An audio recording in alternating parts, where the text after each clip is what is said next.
நண்பர்களுக்கு வணக்கம். இந்த பதிவில் நம்ம பார்க்க இருக்கிறது மேற்கு திசை வீடு, வெஸ்ட் ஃபேஸ் ஹவுஸ். மேற்கு திசை வீட்டில் இருக்கக்கூடிய சௌகரியங்கள், அசௌகரியங்கள், அதை பற்றி நம்ம பார்க்கலாம். என்ன சௌகரியம் அசௌகரியம் அப்படின்னு நம்ம வீடியோ போக போக அது உங்களுக்கு மெல்ல மெல்லமாக புரிய ஆரம்பிச்சிடும். இப்போது மேற்கு திசை வீடு அப்படின்னு வரும்போது பேக் சைடு கிழக்கு, இந்த பக்கம் தெற்கு, அந்த பக்கம் வடக்கு, ரைட்டு. இது குபேர மூலை, அது அக்னி மூலை, அது ஜல மூலை, இது வாயு மூலை. முடிஞ்சு போச்சு. கேட்டு வந்துட்டு மெயின் டோர் இங்கே வந்துடும். ஃப்ரண்ட்டு கேட்டு, ரோடு பார்த்த கேட்டு, காம்பவுண்டில் வரக்கூடிய கேட்டு அங்கே வந்துடுது. சரி, ரைட். அப்போ இதில் பார்த்தது அப்படின்னுச்சுன்னா பெட்ரூம், மாஸ்டர் பெட்ரூம் வந்து வீட்டுக்கு முன்பக்கம் வந்துடும். இது ஹால் வந்துடுது. இந்த பக்கம் பார்த்தீங்கன்னா இங்கே டோர் இங்கே வைக்கலாமா அங்கே வைக்கலாமா தள்ளி வச்சுக்கலாம். இங்கே ஹால் வந்துடுது. டோர் வந்து இதிலிருந்து இந்த பக்கம் வரக்கூடாது. அதாவது பார்த்தீங்கன்னா குபேர மூலையை தொடக்கூடாது. அதனால் பார்த்தீங்கன்னா இங்கே பெட்ரூமுக்கு இந்த இடம் அது மாற்றமே கிடையாது. அது டோர் கூட கொஞ்சம் அந்த பக்கம் இந்த பக்கம் நகர்த்தி வைக்கலாம். அது டோரும் பார்த்தது அப்படின்னுச்சுன்னா இங்கேருந்து 8 9 பங்காக பிரித்து அதில் 4 5 6 7 8 ஆமாம் 4 5 6 இங்கிருந்து 1 2 3 4 5 6 7ன்னு வரும்போது இங்கிருந்து இப்படி வர்றதுனால 8 7 8 9ன்னு வர்றது ராகு கேது சனி இந்த பக்கம் வந்துடுது. அதனால் பார்த்து அப்படின்னுச்சுன்னா 1 2 3 4 5 6 4 5 6 பகுதியில் தான் இது வரணும். மெயின் டோர் இங்கே தான் வரணும். மாற்றி மாற்றி கொடுத்துட்ருக்குறாங்க. இப்போ சொல்ல வரேன் அதோடைய பார்த்து அப்படின்னுச்சுன்னா ப்ரொசீஜர் அப்படின்னு வரும்போது இப்படி தான் வரும். இப்போ பெட்ரூம் இங்கே வந்துடுது. பெட்ரூமுக்கு சேர்ந்த மாதிரி பாத்ரூம் பார்த்தோன்னே ஒன்று இந்த பக்கம் கொடுக்கலாம். பெட்ரூம் அட்டாச்சு பாத்ரூம் இங்கே கொடுக்கலாம், இல்லைன்னா இங்கே கொடுக்கலாம். இங்கே எதாவது டபுளாக கூட பிரிச்சுட்டு இங்கே வந்து காமன் ஒன்று கொடுக்கலாம், அட்டாச் ஒன்று கொடுக்கலாம். இது கிச்சன் வந்துடுது. பேக் சைட் டோர் வந்துடுது. டைனிங் இது இந்த இடத்த கொடுக்கலாம், அல்லது இங்கே கொடுக்கலாம். பூஜா ரூம் இங்கே வரும். சப்போஸ் இங்கே கொடுக்குறதா இருந்தால் இந்த இடத்துல ஒரு ஷெல்ஃபை போட்டு பாத்ரூமுக்கு ஃப்ரண்ட்டில் வர மாதிரியும் கொடுப்பாங்க. அந்த மாதிரி இது வந்துட்டு பின்ன எக்ஸ்ட்ரா ஒரு ரூம், அது எப்படி வேணாலும் அது கணக்கு வச்சுக்கலாம். இது ஒரு பெட்ரூமாகவும் கணக்கு வச்சுக்கலாம். இப்போ பார்த்தது அப்படின்னுச்சுன்னா மேக்ஸிமம் பெட்ரூம் பாத்ரூம் வரக்கூடியது இந்த ஏரியாவில். கிச்சன் போகக்கூடாது. இங்கிருந்து இந்த பாதி வரைக்கும் தான், இந்த ஏரியாக்குள்ளேயே தான் முடிஞ்சிடணும். இதுக்கு இந்த பக்கம் இதில் கொடுக்க முடியாது இல்லையா, இங்கே ஹால் வந்துடுது. அப்போ இதில் வந்துட்டு பெட்ரூம் இங்கே வந்துடுது அப்படின்னா மேற்கு திசை வீட்டுக்கு பெட்ரூம் வீட்டுக்கு முன்னால் வந்துடும். அந்த மாதிரி விஷயமாக தான் நம்ம இப்போ பேசுகிறோம். வீட்டுக்கு முன்னால் வரும்போது பார்த்து அப்படின்னுச்சுன்னா வீட்டில் வந்து கொஞ்சம் நேரம் நம்ம படுக்கும்போது பார்த்தீங்கன்னா மேக்ஸிமம் பார்க்கும்போது சத்தம் இல்லாமல் நிசப்தமாக இருக்கும்போது கொஞ்சம் நல்லா இருக்கும். பெட்ரூமில் வந்து கொஞ்சம் நேரம் கொஞ்சம் படுக்கிறோம் தூங்குறோம் அப்படின்னுச்சுன்னா அந்த இடத்துல எந்த விதமான சப்தம் இல்லாமல், அது மேக்ஸிமம் பெட்ரூம் பார்த்தீங்கன்னா பின்பக்கம் இருக்கிறது ரொம்ப ரொம்ப நல்லது. ஆனால் மேற்கு திசை வீட்டுக்கு முன்னால் தான் வந்தாகும். மாஸ்டர் பெட்ரூமே இங்கே தான் வரும். கிச்சன் பேக் சைடு போயிடும். கிச்சன் பேக் சைடு போயிருப்போது பார்த்தீங்கன்னா மேக்ஸிமம் வீட்டில் பார்த்தீங்கன்னா கிச்சன் பேக் சைடு இருக்கிறது ரொம்ப நல்லது தான். பெட்ரூம் பேக் சைடு இருக்கணும், கிச்சனும் பேக் சைடு இருக்கணும். அது ஒவ்வொரு வீடியோவை போடும்போது உங்களுக்கு அந்த டிஃப்ரெண்ட்டு ஒவ்வொரு திசை வீடியோ போடும்போது, இதை இப்போ ஃபஸ்ட்டு வீடியோவை போட்டுட்ருக்கிறேன். ஒவ்வொரு திசை வீடியோ போடும்போது அதோடைய சௌகரியங்கள் அசௌகரியங்கள் டக்குன்னு ஈஸியாக உங்களுக்கு புரிய ஆரம்பிக்கும். இப்போ கிச்சனும் பேக் சைடு வரணும், பெட்ரூம் பேக் சைடு வந்துட்டால் நல்லது தான். ஆனால் இதுக்கு பெட்ரூம் இங்கே தான் வரும். இந்த பக்கம் எல்லாம் பெட்ரூம் கொடுக்கக்கூடாது, மேக்ஸிமம் கொடுக்கவே கூடாது. இதுதான் இது பின்ன பேக் சைடு டோர் ஆகிருதில்ல, என்ட்ரன்ஸ் அந்த போயிடும். கிச்சன் பேக் சைடு வரக்கூடிய சௌகரியம் என்னென்னு சொல்ல போனால் பொருட்கள் எடுத்து வந்து நமக்கு வெளிப்பக்கம் வச்சு புழங்குறதுக்கும் உள்ளே கொண்டு வரத்துக்கும், ஆட்டுக்கல் அம்மிக்கல் வாஷிங் மிஷின் இந்த மாதிரி இருக்கிற ஏரியா புழக்கம் வரத்துக்கும் பேக் சைடு கொஞ்சம் சௌகரியமாக இருக்கும். அதனால பார்த்தது அப்படின்னுச்சுன்னா இதுக்கும் வாயு மூலைன்னு தான் பேர். இந்த இடத்துக்கும் இந்த இடத்துல ஆல்டர்னேட்டாக கிச்சன் கொண்டு வருவாங்க. வீட்டுக்கு முன்னால் இங்கே கொண்டு வந்ததுன்னா ரொம்பவே அசௌகரியமாக தான் இருக்கும். மேக்ஸிமம் பின்னால் கிச்சன் போய்க்கிறது உபயோகத்துக்கு மிக மிக நல்லது. ரைட். அப்போது அக்னி மூலையில் இங்கே கிச்சன் வந்துடுது. இது தெற்கு பக்கம் இருக்கிறதுலே லோடு இந்த பக்கம் வர்றதுனால தான் பெட்ரூம் பாத்ரூம் எல்லாம் சொல்லிட்டேன். ஜலமூலைன்னு எடுக்கும்போது இந்த இடத்துல வாட்டர் டேங்க், தண்ணீர் தொட்டி அங்கே கீழே வரணும். வாயுமூலைன்னு பார்க்கும்போது இந்த இடத்துல செப்டிக் டேங்க்கு இங்கே தான் வரணும். இங்கேருந்து இது கார் போர்ட்டிகோ வரைக்குமே நிறைய வீடுகள் எடுத்துறாங்க. இங்கே போர்ட்டிகோ வந்துடும். கார் நிறுத்தக்கூடிய இடம் இதுவாக வரும். இந்த இடத்துல சின்ன கேட்டு, இந்த இடத்துல ஒரு பெரிய கேட்டுன்னு வந்து கார் நிறுத்தக்கூடிய இடம் இங்கே வரும்போது இங்கே ஆட்டோமேட்டிக்காக உங்களுக்கு பார்த்து அப்படின்னுச்சுன்னா அந்த வாயு மூலையில் கட்டாமல் கொஞ்சம் தள்ளி இந்த பக்கம் கட்டுவாங்க, அல்லது கொஞ்சம் இந்த பக்கம் தள்ளி செப்டிக் டேங்க் அங்கே கட்டுறதுக்கு அது இந்த இடம் தான் சௌகரியமான இடம். அப்போது வீட்டுக்கு முன்பக்கம் செப்டிக் டேங்க்கும் ஃப்ரண்டில் தான் வரும். டாய்லெட் செப்டிக் டேங்க்கு வீட்டுக்கு முன்பக்கம் தான் வரும். வாட்டர் டேங்க்கு வீட்டுக்கு பின்பக்கமாக போயிடும். அப்போ வாட்டர் டேங்க் பின்பக்கம் போகக்கூடிய என்ன அசௌகரியம் அப்படின்னுச்சுன்னா, இங்கேருந்து பைப் லைன் நம்ம எடுத்து கொண்டு வரும்போது பார்த்தீங்கன்னா பில்டிங்கோட லெங்க்த்துக்கு ஸ்ட்ரெயிட்டாக கடைசி வரைக்கும் வரணும்.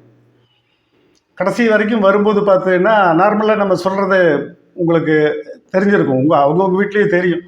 முன்னால் இருந்ததுன்னா தண்ணி கொஞ்சம் ஸ்பீடாக வரும், உள்ளே தள்ளி போகும்போது தண்ணி கொஞ்சம் ஸ்பீடு குறையும் அப்படின்னு நம்ம இயல்பாகவே நம்ம அதை சொல்லிகிட்டு இருப்போம். அது ஒரு கணக்கில் கரெக்டு தான் அது. ஏன்னா லாஸ்ட்டில் பார்த்தீங்கன்னா 40 அடி 50 அடி தள்ளி போகும்போது ஆட்டோமேட்டிக்காக மற்ற பக்கம் பிடிக்கிறது ஒரு குடம் பிடிக்கிறதுக்கும் நம்ம மற்ற பக்கம் 2 குடம் பிடிக்கிறதுக்கும் நம்ம ஒரு குடம் பிடிக்கிறது இருக்கக்கூடிய டிஃப்ரெண்ட்டு தான். அப்போது இங்கே பின்பக்கம் லாஸ்ட்டில் போயிடும் தண்ணி தொட்டி. ரைட். அடுத்தது பார்த்தீங்கன்னா இந்த பூஜா ரூம் அதை விட்டுருவோம், பேக் சைடு டோர் விட்டுருவோம், இது கிழக்கு. ரைட்டு. கிச்சன். இந்த கிச்சனுடைய வேஸ்ட் வாட்டர் மற்றது எல்லாமே இங்கேருந்து நம்ம வெளியே எடுக்கிறோம். கிச்சனுடைய வேஸ்ட் வாட்டர் எடுக்கிறோம், பேக் சைடு டோர், இந்த இடத்துக்கு வாஷிங் மிஷினோ மற்றதோ என்ன வருதோ இந்த தண்ணி தொட்டி இங்கே வந்துடுது, பம்பிங் லைன் இங்கே வந்துடும், அதெல்லாம் ரைட்டு. இதோடைய வேஸ்ட் வாட்டர் எடுக்கிறோம், பாத்ரூமுடைய வேஸ்ட் வாட்டர் வெளியே வருது. இந்த வேஸ்ட் வாட்டர் எல்லாம் எடுக்கும் பொழுது இந்த வேஸ்ட் வாட்டர் எப்படி போக வேணும் அப்படின்னு ஒரு கணக்கு இருக்குது. குபேர மூலையை தொடக்கூடாதும்பாங்க. இது ரொம்ப ஒரு முக்கியமான விஷயம். அது கொஞ்சம் அப்படியே கொஞ்சம் உன்னிப்பாக கொஞ்சம் பார்த்தீங்கன்னா தான் இதோடைய டீட்டெயில் தெரியும். குபேர மூலையை தொடக்கூடாது. எது? கழிவு நீர் இங்கு வரவே கூடாது. கழிவு நீர் இங்கே வரக்கூடாது அப்படிங்கிறது சாஸ்திரம். குபேர மூலையில் வந்துட்டு கழிவு நீர் வந்தது அப்படின்னா அதுக்கு ஆப்ஷனே கிடையாதும்பாங்க. அப்போ இங்கே இருக்கிற கழிவு நீரை எப்படி விடுறது? இங்கேருந்து பாத்ரூம் வருது, கிச்சன் வேஸ்ட்டு வருது, பேக் சைடு இருக்கிறதெல்லாம் வருது, வாஷிங் மிஷின் அது இதெல்லாம் கணக்கு போடுவோம். அப்புறம் டைனிங் வாஷ் பேசின், இந்த பக்கம் டைனிங் எல்லாம் வருது இல்லையா? அப்போ இங்கே இருக்கிற இதெல்லாம் இது என்ன பண்ணணும் அப்படின்னா அப்படியே கிழக்கு பக்கமாக கொண்டு போய் அந்த லாஸ்ட் வரைக்கும் கொண்டு போய் ஜலமூலை சைடு இப்படி கொண்டு வந்து தான் செப்டிக் டேங்க் கிட்ட கொண்டு வந்து நம்ம சேர்த்தி ஆகணும். செப்டிக் டேங்கோ இல்லை அப்படின்னா ட்ரைனேஜுக்குன்னு தனியாக ஒரு சோக் பெட்டோ லீச் பெட்டோ போட்டு அதில் தான் நம்ம விட்டாகணும். அப்போ இப்படி விடும்போது இங்கேருந்து ஸ்லோப் எப்படி போகுது? அந்த பக்கம் போய் சுற்றி இங்கே வந்து சேரும். வெஸ்ட் ஃபேஸ் ஹவுஸில் இருக்கக்கூடிய மைனஸ் பாயிண்ட், இது எல்லாமே மைனஸ் பாயிண்ட். ஏன் இப்படி கொண்டு வந்தால் என்ன, நாங்கள் இப்படி தான் கொண்டு வந்தோம், எங்களுக்கு எந்த விதமான பிரச்சனையும் இல்லை அப்படின்னா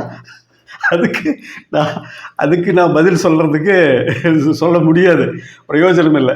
அதாவது என்ன அப்படின்னுச்சுன்னா வரக்கூடாதுங்கிற ரூல்ஸை மட்டும் சொல்லலாம். இப்போ நோ என்ட்ரி அதில் போகக்கூடாது அப்படின்னு சொல்லுவோம் ரோட்டில்.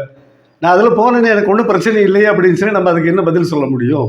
அந்த மாதிரி தான் இந்த இடத்துல ஏன் இங்கே வந்துட்டு தொட்டி வரக்கூடாது இல்லையா, அதனால் பைப் லைன் இப்படி வந்து போகிறதுல என்ன கஷ்டம் அப்படின்னுச்சுன்னா பைப் லைனே வரக்கூடாதுங்கிறது தான் அதோடைய சட்டத்திட்டங்களே அப்படி தான் வருது. வாஸ்துவுடைய இதுட்டு பார்த்து அப்படின்னுச்சுன்னா அப்படி தான் வரும். இப்போ இது தொடவே கூடாது. இங்கேருந்து இந்த பக்கம் இப்படி போய் அப்படி சுற்றணும். அப்போ இங்கேருந்து இப்படி வந்து பக்கத்தில் வந்தது அப்படின்னா நமக்கு இருக்கக்கூடியதில் பார்த்தீங்கன்னா ஏறக்குறைய 1 அடி 1.5 அடி கம்மி ஸ்லோப்லேயே இங்கே கொண்டு வந்து சேர்த்திடலாம். ஆனால் இங்கேருந்து சுற்றி போகும்போது பார்த்தது அப்படின்னுச்சுன்னா ஏறக்குறைய இங்கே 1.5 அடியில் முடியறது, அப்படி போய் சேரும்போது 3 அடியில் வந்து சேரும். மூளை ஒரு ஜங்ஷன் வரும், அந்த பாயிண்ட் எல்லாமே கணக்கு போட்டு ஸ்லோப் இங்கேருந்து பின்னால் எடுத்து அந்த பக்கம் கொண்டு போய் இப்படி வரும்போது அவ்வளோ தூரம் வந்து சேரும். அப்போ இது உடைய மைனஸ் பாயிண்ட் அப்படின்னு இதை சொல்லலாம். அடுத்தபடியாக இங்கே வந்துட்டு ஸ்டேர்கேஸ் வரும்போது எங்கே வரும்? ஒவ்வொருத்தரும் ஒரு மாதிரி சொல்கிறாங்க. அப்போ இங்கேருந்து பார்த்தோம் அப்படின்னா நேராக இப்படி ஏறி இப்படி வந்து இப்படி மேலே ஏறணும் அப்படிங்கிறாங்க. இப்படி ஏறி அப்போ இங்கே ஒரு பேசேஜ் வச்சுட்டு போகணும் அப்படின்னு சொல்கிறாங்க. குபேர மூலையிலே லோடு கொடுத்து இங்கேயே பார்த்தீங்கன்னா ஸ்கொயர் டைப்பில் ஸ்டேர்கேஸை தூக்கி இந்த இடத்துல ஒரு லேண்டிங் ஒன்று கொடுத்து அதில் அப்படியே நடந்து வந்து மறுபடியும் ஹால் இங்கே நுழையிற மாதிரி தான் மாடியிலே செட் பண்ணணும். அப்போ இங்கேருந்து பார்த்தாலும் இங்கேருந்து மாடி பண்ணும்போது பார்த்து அப்படின்னா இந்த இடத்துல நம்ம ஓப்பன் குபேர மூலையில் இந்த இடத்துல ஓப்பன் கொடுக்கக்கூடாது. அதனால இந்த இடத்துல தள்ளித்தான் கொடுக்கணும். ரைட், அது முடிஞ்சது. அப்புறம் அடுத்தது பார்த்தீங்கன்னா வாயு மூலை. வாயு மூலையில் செப்டிக் டேங்க்கு வீட்டுக்கு முன்னால் தான் வந்துடுது. ஒன்று இங்கே வரும் அல்லது இங்கே வரும். வீட்டுக்கு முன்னால் செப்டிக் டேங்க் அப்படிங்கும்போது ஒரு ப்ளஸ் ஒரு மைனஸ் சொல்லலாம். அதாவது என்ன அப்படின்னா இங்கேருந்து நம்ம இருக்கக்கூடிய அத்தனை waste water line toilet line எல்லாத்தையும் எடுத்து கொண்டு வந்து இங்கே நம்ம சேர்த்திட்டோம் அப்படின்னா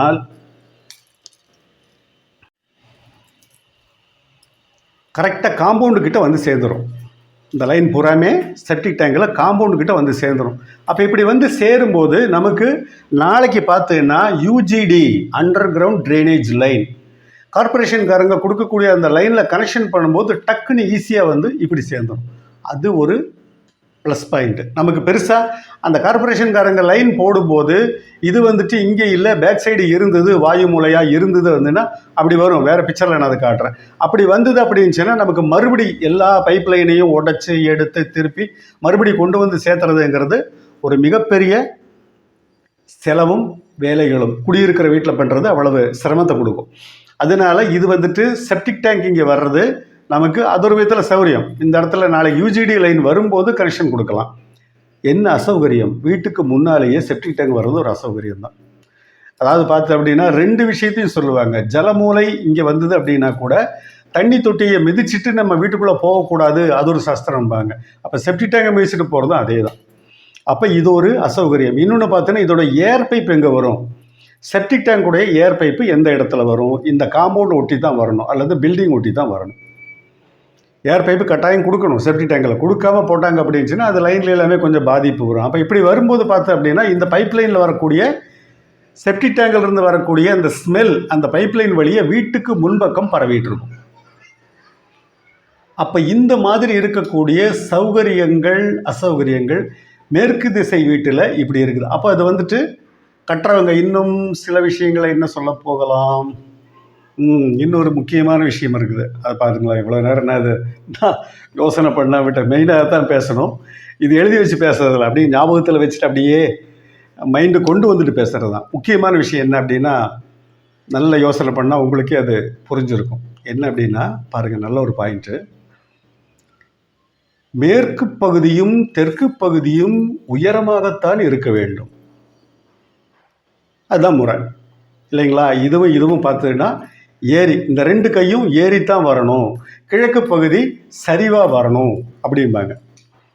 ஆனால் மேற்கு திசை வீட்டுக்கு பார்த்தது அப்படின்னா சுற்றி இருக்கிற ஃப்ளோரிங் பூராமே அந்த பக்கம் கிழக்கு பக்கம் உயரமாகவும் வர வர வர வர குபேர மூலைக்கு சரிவாகவும், இங்கே மழை தண்ணீராக விழுந்துன்னு எப்படி வரும், தரையில் அங்கிருந்து இப்படி தான் ஸ்லோப் வரும், சரிவாகவும் வந்து வீட்டுக்கு முன்பக்கம் வரும்போது மேற்கு பகுதியும் தெற்கு பகுதியும் தனிவாக அமைகிறது. கிழக்கு பகுதியும் வடக்கு பகுதியும் பார்த்தீங்கன்னா இங்கிருந்து சரிவாக வந்து இந்த கிழக்கு பகுதி உயரமாக வந்துடும்.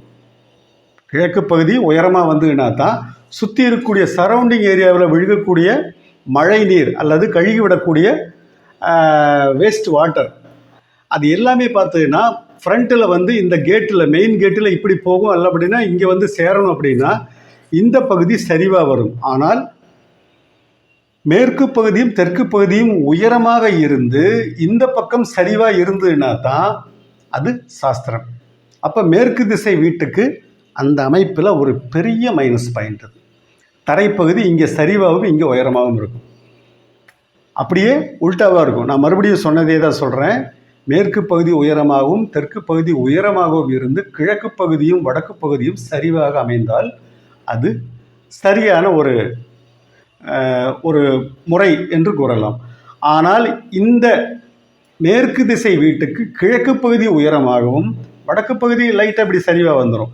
அப்போ இங்கிருந்து சரிஞ்சு இப்படி வரும், இங்கிருந்து சரிவாக இப்படி வரும்போது கரெக்டாக இந்த குபேர மூலை வரும்போது தரைப்பகுதி சரிவாக வந்து சேரும், 0ல் வந்து நிற்கும். இங்கே வந்து தண்ணி அடித்து இங்கே போகும். அது சில வீட்டில் என்ன பண்ணுவாங்கன்னா இங்கேயே ஓட்டையை போட்டு மழை தண்ணி இங்கேயே வெளியே கிடத்துவாங்க. அது மேற்கு திசை வீட்டுக்கு மிகப்பெரிய ஒரு மைனஸ் பாயிண்ட்டு அப்படித்தான் வரும். இல்லை நாங்கள் தரையில் ஸ்லோப் கொடுத்து அங்கங்கே பைப்பு வச்சுக்குவோம் அப்படின்னு சொல்லுவாங்க. நீங்கள் என்ன தரையில் பைப் வச்சாலும் அந்த பைப் எப்படி வரும், இப்படி தான் கொடுப்பீங்க. சரி, பைப்பை நம்ம இப்படி கொடுக்குறோன்னு கணக்கு போட்டுருவோம், அப்படி போய் இப்படி வந்துடுதுன்னு கணக்கு போட்டுக்குவோம். தரையின் சரிவு எப்படி வரும், வீட்டை சுற்றி வரக்கூடிய ஃப்ளோரிங் இருக்குது இல்லைங்களா, அதோடைய சரிவு எப்படி வரும். இங்கேருந்து தூக்கி இந்த பக்கம் கொண்டு போய் அப்படி திருப்பியாக கொண்டு போவாங்க, மாட்டவே மாட்டாங்க. ஸ்ட்ரைட்டாக இங்கேருந்து சரிவாக இப்படி தான் வரும். இங்கேருந்து சரிவு வந்துட்டு இங்கேருந்து இப்படி சரிவு கொடுக்குறாங்களா, பாதி இங்கே பாதி இங்கேயும் திருப்பி வாயு மூலையிலையும் கொடுக்குறாங்களா அப்படிங்கிறத சொல்ல முடியாது. அது அவங்களுடைய இந்த பில்டர்ஸுடைய அது ஒரு பிளானில் தான் வரும். ஆக பார்த்து அப்படின்னுச்சுன்னா வாட்டர் டேங்க் பேக் சைடு போயிடும், கிச்சன் பேக் சைடு போகிறது ஒரு ப்ளஸ் பாயிண்ட்டு, பூஜா ரூம் அதை விட்டுருவோம். பாத்ரூம் வந்துட்டு இந்த பக்கம் தெற்கு பகுதியாக பாத்ரூம் வந்துடுது. Waste water line, toilet line எல்லாமே பார்த்தீங்கன்னா வீட்டை சுற்றி வரும்போது நமக்கு மிகப்பெரிய அளவுக்கு பார்த்தீங்கன்னா அந்த ஸ்லோப்பு வந்துட்டு ரொம்ப டவுனாகி போகும். அதில் இன்னொரு விஷயத்தையும் சொல்கிறேன். இந்த மாதிரி வீடுகளில் நான் அனுபவப்பட்ட விஷயத்த சொல்கிறேன். இங்கிருந்து சுற்றி இப்படி கொண்டு போய் இப்படித்தான் நான் கொடுத்துருக்குறேன் மேற்கு திசை வீட்டுக்கு. இப்படி கொடுக்கும்போது 1.5 அடி இங்கிருந்து முடிகிறது பார்த்தீங்கன்னா இங்கே வந்து சேரும்போது பேக்கில் வந்து சேரும்போது 3 அடி சொன்னேன் இல்லையா? இந்த 3 அடி கொண்டு வந்து விடும்போது நாளைக்கு யூஜிடிக்காரங்க கார்பரேஷன் லைன் கொடுக்கும்போது இந்த ஸ்லோப் அங்கே அவங்களுக்கு கொடுக்க முடியறதில்ல. யூஜிடிக்காரங்களுடைய பைப் லைன் வந்துட்டு உயரமாக இருக்குது. நம்ம கொண்டு வரக்கூடிய பைப் லைன் தான் 3 அடி ஆழம் போயிடுது இல்லையா? இது வந்துட்டு டவுனில் போயிடுது. அப்போ இங்கே நம்ம கொண்டு வந்து விட்டு என்ன பிரயோஜனம்? 2-3 பக்கம் அது ஃபெயிலியரில் தான் நிற்கிது. அப்போ என்ன அப்படின்னுச்சுன்னா கடைசியில் என்ன பண்ணுவாங்க, பாத்ரூம் எல்லாத்தையும் நம்ம தூக்கலாமா அப்படிங்கக்கூடிய கன்ஃபியூஸில் நிறைய வீடுகள் இருக்குது. ஏன்னா கொண்டு வந்து இதில் சேர்த்த முடியாது. இல்லை அப்படின்னா பழைய மாதிரி செப்டி டேங்க்லேயே விட்டுறலாம். யூஜிடியில் அதாவது ஃபியூச்சர் பிளான் என்னங்கிறத பார்க்கணும். இப்போ இன்றைக்கி இருக்கிறத பார்த்துட்டு போயிடுவோம், நாளைக்கு என்ன அப்படிங்கக்கூடியது அல்ல. வீட்டை பொறுத்த வரைக்கும் பார்த்து அப்படின்னுச்சுன்னா கீழிருந்த பில்லர் கம்பி வருது அப்படின்னுச்சுன்னா நாளைக்கு 2 மாடி தூக்கலாம், அதுக்கு தகுந்த மாதிரி நாங்கள் வந்துட்டு பிளான் பண்ணுறோம் அப்படிங்கிறத ஒரு இன்ஜினியருடைய டேலண்ட். அதே மாதிரி தான் பைப்லைன் போடும்போது பார்த்து அப்படின்னுச்சுன்னா இங்கிருந்து வரக்கூடிய பைப்லைன் பார்க்கும்போது டவுனாகவே போயிட்டு இருந்தது அப்படின்னா யூஜிடி லைனுக்கும் இதுக்கும் நான் ஒரு பக்கம் கொடுத்து யூஜிடி லைன் வந்துட்டு 2 அடி தரையிலிருந்து வருதுன்னா இது 3 அடியில் நிற்கிது. அப்போ ஒரு அடி வித்தியாசத்தில் நம்ம எப்படி அந்த லைனை கொண்டு போய் ஜாயின் பண்ணுறது? அந்த இடத்துல நான் ஒரு இன்டர்செப்டி ட்ராப் வைப்பேன். அந்த ட்ராப்பையும் வச்சு கரெக்ஷன் பண்ணும்போது ஸ்லோப்பு வீட்டுக்குள்ளேயே நம்ம காம்பவுண்டுக்குள்ளேயே அதிகப்படியாக ஸ்லோப்பு கொடுத்துட்டு போகும்போது வெளியே வந்து சேரும்போது அது வந்துட்டு மிகப்பெரிய ஒரு தர்ம சங்கடம். நாளைக்கு அவங்க என்ன தான் ஃப்ரீயாக லைன் கொடுக்குறாங்களோ இல்லை அமௌண்ட்டு வாங்கிட்டு லைன் கொடுக்குறாங்களோ அது எப்படியோ அது எப்படி கொடுத்தாலும் பார்த்தது அப்படின்னுச்சுன்னா நம்ம லைன் வந்துட்டு அந்த இடத்துல டாய்லெட் லைனும் வேஸ்ட் வாட்டர் லைனும் ரெயின் வாட்டர் லைன் விடுங்க, அது தரையில் விழுந்து போகிறது தானே. இந்த 2 லைனும் பார்த்தது அப்படின்னுச்சுன்னா யூஜிடி லைனில் போய் சேர்றதுக்கு மிக மிக சிரமப்படும். அப்போ இந்த மாதிரி மைனஸ் பாயிண்ட்டு எல்லாமே வெஸ்ட் ஃபேஸ் ஹவுஸில் நிறைய இருக்குது. ப்ளஸ் பாயிண்ட்டு ஏதோ 1-2 தான். கிச்சன் மட்டும்தான் என்னுடைய கணக்கில் நான் ப்ளஸ் பாயிண்ட்டுனா வீட்டுக்கு பின்பக்கம் கிச்சன் இருக்கிறத மட்டும்தான் சொல்லுவேன். பெட்ரூமே பார்த்தீங்கன்னா முன்னால் வரக்கூடாது, பேக் சைடு இருக்கிறது ரொம்ப ரொம்ப நல்லது. ரைட் நண்பர்களே, இது வந்துட்டு யாராக இருந்தாலும் தொழில் சம்பந்தப்பட்ட ஆட்களாக இருந்தாலும் வீடு கட்டுபவர்களாக இருந்தாலும் வெஸ்ட் ஃபேஸ் ஹவுஸ் அப்படின்னா இந்த மாதிரி இருக்கக்கூடிய 1-2 வீடியோவை பார்த்து அந்த அனுபவத்தின் அடிப்படையில், ஏன்னா நாங்கள் எல்லாம் பார்த்து அப்படின்னா எங்களை மாதிரி ஆட்கள் பார்த்து இந்த அனுபவத்தில் சொல்லிகிட்டு இருக்கிறோம், தெரியாமல் சொல்ல. இந்த டெக்னிக்கல் பாயிண்ட் எல்லாமே பார்த்தீங்கன்னா மேக்சிமம் தெரிஞ்சிருக்காது. இப்போ இது வந்துட்டு நிறைய பக்கம் நானே இதில் அடிபட்டு வேறு வழி இல்லை, அப்படித்தான் கொடுத்தாகணும். குபேரமூலை தொடக்கூடாதுங்கும்போது வேறு என்ன பண்ண முடியும்? அப்போ இதையெல்லாம் யோசனை பண்ணி வெஸ்ட் ஃபேஸ் ஹவுஸ் வந்துட்டு கட்டும்போது யோசனை பண்ணி பாருங்கள். அப்போ அதுக்கு என்ன பண்ணலாம் அப்படின்னுச்சுன்னா மேக்சிமம் பார்த்து அப்படின்னுச்சுன்னா ரோடு லெவலில் இருந்து 3 அடி உயரத்துக்காவது பில்டிங்கை தூக்கணும். ஆல்டர்னேட் என்ன அப்படின்னுச்சுன்னா அப்படி தான் சொல்ல முடியும், வேறு ஒன்றும் வழி சொல்ல முடியாது. 3 அடி உயரத்துக்காவது பில்டிங்கை தூக்கணுன்னா தான் நமக்கு இந்த ஸ்லோப் எல்லாத்தையும் கொடுத்து இந்த பக்கம் கொண்டு போய் சேரும்போது நாளைக்கு ரோடு லெவலில் இருந்து அவங்க கொடுக்கும்போது பார்த்தீங்கன்னா 1.5 அடி ஆழத்திலேயே நமக்கு லைன் போய் சேர்ந்துடும். அப்போ டோட்டல் ஏரியாவை பில்டிங்கை அப்படியே ரேஸ் பண்ணுறதை தவிர வேறு வழி இதில் இருக்கிற மாதிரி தெரியலை. அதுதான் ஒரு முக்கியமான ஒரு இது. அப்போது வெஸ்ட் ஃபேஸ் ஹவுஸ் மேற்கு திசை வீட்டுக்கு இவ்வளவு விஷயங்கள் இருக்குது. இன்னொரு விஷயம் இருக்குது, இந்த 1வது ஞாபகத்துக்கு வருது பாருங்கள். வாட்டர் டேங்க் எங்கே வரும்? இதுக்கு பெட்ரூம் இங்கே வருது இல்லையா? பெட்ரூம் இங்கே வருது அப்படின்னுச்சுன்னா இதுதான் குபேர மூலைன்னு வரும்போது இந்த இடத்துல தான் வாட்டர் டேங்க் வரும். அப்போ வீட்டுக்கு முன்பக்கமே மேலே டாப்பில் தண்ணி தொட்டி தெரியும். உங்களுக்கு பார்த்தீங்கன்னா தெரியும் வெஸ்ட் ஃபேஸ் ஹவுஸில் என்ன வரும், தண்ணி தொட்டி வீட்டுக்கு முன்பக்கமே வந்துடும். அப்போ வீட்டுக்கு முன்பக்கம் வரும்போது அதோடைய சப்ளை லைன், பம்பிங் லைன் எல்லாமே பார்த்தது அப்படின்னுச்சுன்னா இந்த இடத்துல மேலேருந்து வெர்டிக்கலாக கீழே இறங்கணும். இல்லை நாங்கள் மொட்டை மாடியில் கைப்பிடி சவுத்தில் அங்கேருந்து அந்த பக்கம் தள்ளிட்டு போகிறோம் அப்படின்னா ஏர்லாக் நிறைய வருது. அந்த மாதிரி வீடுகளில் ஸ்ட்ரைட்டாக இப்படி இறக்கிறது மிக மிக நல்லது. வெர்டிக்கலில் பார்த்தீங்கன்னா ஏர் ரிலீஸ் நல்லா வரும், ஃபோர்ஸ் நல்லாயிருக்கும். அதனால் பார்த்தீங்கன்னா இந்த இடத்துல தான் நமக்கு ஓவர் ஹெட் டேங்க் இங்கே தான் வரும். இங்கே வரும்போது வீட்டுக்கு முன்னால் அந்த எலிவேஷனை அது கொஞ்சம் கெடுக்கும். அதுக்கு என்னென்னமோ அங்கே டிசைன் பண்ணுறாங்க, நிறைய பக்கம் அதை பண்ணுறாங்க. அப்போது வாட்டர் டேங்க் மேலே ஓவர் ஹெட் டேங்க் இங்கே வர்றதும் ஒரு மைனஸ் பாயிண்ட் தான். இந்த இடத்துல தான் கொடுத்தாகணும், வேறு வழி இல்லை. குபேர முறையில் தான் கொடுத்தாகணும். எலிவேஷன் பார்க்கும்போதும் பைப் லைனில் பார்க்கும்போதும் வீட்டுக்கு முன்பாக ஒரு சிலர் நான் பார்த்துருக்கிறேன். நான் இதுக்கு பெட்ரூமுக்கு இந்த பக்கம் சைடு வந்துட்டு பாத்ரூம் போட்டிருக்கிறாங்க. மேற்கு திசை வீட்டில் இந்த பக்கம் பாத்ரூம் போட்டிருக்கிறாங்க. இங்கே பாத்ரூம் போடும்போது என்ன ஆகும், கீழையும் சரி மாடியிலையும் சரி போடும்போது வீட்டுக்கு முன்பக்கமே பைப் லைன் இறங்கும். Toilet line, waste water line வீட்டுக்கு முன்பக்கம் இறங்கும். அது எல்லாமே பார்த்து அப்படின்னுச்சுன்னா ஒரு என்ன சொல்கிறது, பிளானில் பார்த்துன்னா பெரிய ஒரு மைனஸ் பாயிண்ட்டாக தான் சொல்ல முடியும். வீட்டுக்கு முன்னால் டாய்லெட் லைன் இதெல்லாம் எலிவேஷன் என்னன்னு போடுவோம் நம்ம. எலிவேஷனில் பார்த்தீங்கன்னா அந்த 2 டாய்லெட் லைன் வந்துன்னா டாய்லெட் லைன் வர்றது ஒரு பக்கம், அப்புறம் அந்த பாத்ரூமோட வென்டிலேட்டர் எங்கே வரும், வீட்டுக்கு முன்பக்கம் தான் வரும். அப்போ மேற்கு திசை வீட்டில் இவ்வளவு மைனஸ் பாயிண்ட்டு தான் நிறைய இருக்குது. ப்ளஸ் பாயிண்ட்டு மிக மிக குறைவு. அப்புறம் இன்னொரு பாயிண்ட்டு பாருங்கள், ஒவ்வொன்றா இப்படி வந்துட்டு இருக்குது பாருங்கள்.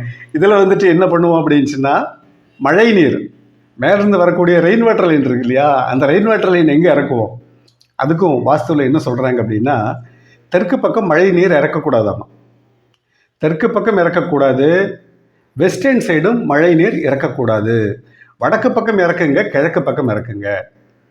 அப்போது வீட்டுக்கு பின்பக்கம் மழை நீர் இறங்கி அங்கிருந்து தான் இப்படியோ அல்லது இப்படியோ பைப்லைன் வரணும். இப்படி வரக்கூடாதுன்னு சொல்லியிருக்கிறேன்.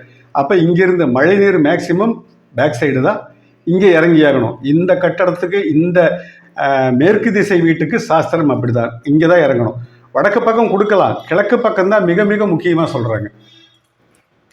அப்படி நான் பைப்லைன் போட்டிருக்கிறேன். நான் அந்த என்னுடைய அந்த அனுபவத்தின் அடிப்படையில் தான் உடனே சொல்லி, வடக்கு திசையில் கொடுக்காம கிழக்கு திசையில் தான் அந்த பைப்லைன் 3-4 லைன் போட்டிருக்கேன். அது வந்துட்டு 3000 ஸ்கொயர் ஃபீட் வீடு.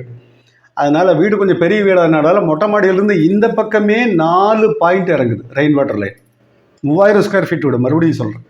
அதனால 4 பாயிண்ட் வருது. அப்போ பார்த்தீங்கன்னா இங்கே மழை தண்ணி லைன் இறங்கி அப்புறம் அந்த மழை நீர் அப்படியே வீட்டை சுற்றி வரும். பைப் லைன் ஆனாலும் சரி, பைப் லைன் போட்டு வந்தாலும் இப்படியே சுற்றி தான் ஃப்ரண்ட்டுக்கு வந்து சேரும். அநேகமாக முடிஞ்சிருச்சு. மைண்டில் இருக்கிறது பூராமே மேக்சிமம் வந்தாச்சு. அப்படி இன்னும் ஏதாவது இருந்ததுனாலும் நீங்கள் எனக்கு ஞாபகப்படுத்துங்க, அவ்வளோதான். என்ன சொல்கிறது, எல்லாமே ஒரே இதில் நான் சொல்லிகிட்டு இருக்க முடியாது இல்லையா.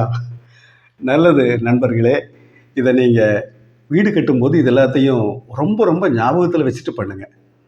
தெற்க வந்துட்டு கம்மியாக இருக்கணும் ஏரியா, அதாவது சரௌண்டிங் ஏரியா கம்மியாக இருக்கணும். வடக்கு பக்கம் அதிகமாக இருக்கணும். கிழக்கு பக்கம் பார்த்தது அப்படின்னுச்சுன்னா கொஞ்சம் கம்மி பண்ணிக்கலாம். இந்த பக்கம் பார்த்தீங்கன்னா காம்பவுண்டுக்கும் பில்டிங்க்கும் லோடு சேர்த்தக்கூடாது. வடக்கையும் காம்பவுண்டுக்கும் பில்டிங்க்கும் லோடு சேர்த்தக்கூடாது. இதெல்லாமே சாஸ்திரம் தான். சேர்த்தனா என்ன அப்படிங்கிற கேள்வி எல்லாமே கேட்கவே வேண்டாம். அதில் நிறைய மைனஸ் பாயிண்ட் இருக்குது. அதெல்லாம் சொன்னோம் அப்படின்னுச்சுன்னா ரொம்ப சங்கடத்தில் போய் முடியும். அதனால் அந்த சங்கடமான வீடுகளை நிறைய பார்த்துருக்குறேன். அதனால் அது ஒன்று, இந்த ஜல மூலையை அடைச்சி கட்டக்கூடாது, வாயு மூலையை அடைச்சி கட்டக்கூடாது, அக்னி மூலையை அடைச்சி கட்டக்கூடாது. குபேர மூலையை மட்டும் அடைத்து கட்டலாம். இந்த கார்னர் அத்தனை விஷயம் இருக்குது. அதனால் நண்பர்கள் அவ்வளோதான். இனி இதுக்கு மேலே நான் எக்ஸ்டெண்ட் பண்ணுற மாதிரி இல்லை.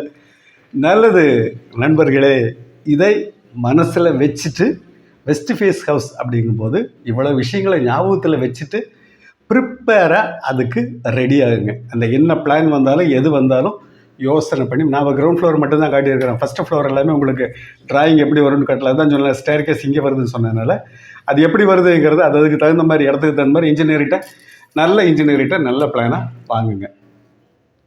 நல்லது நண்பர்களே, அடுத்த வீடியோவில் மீண்டும் சந்திப்போம். நன்றி, வணக்கம்.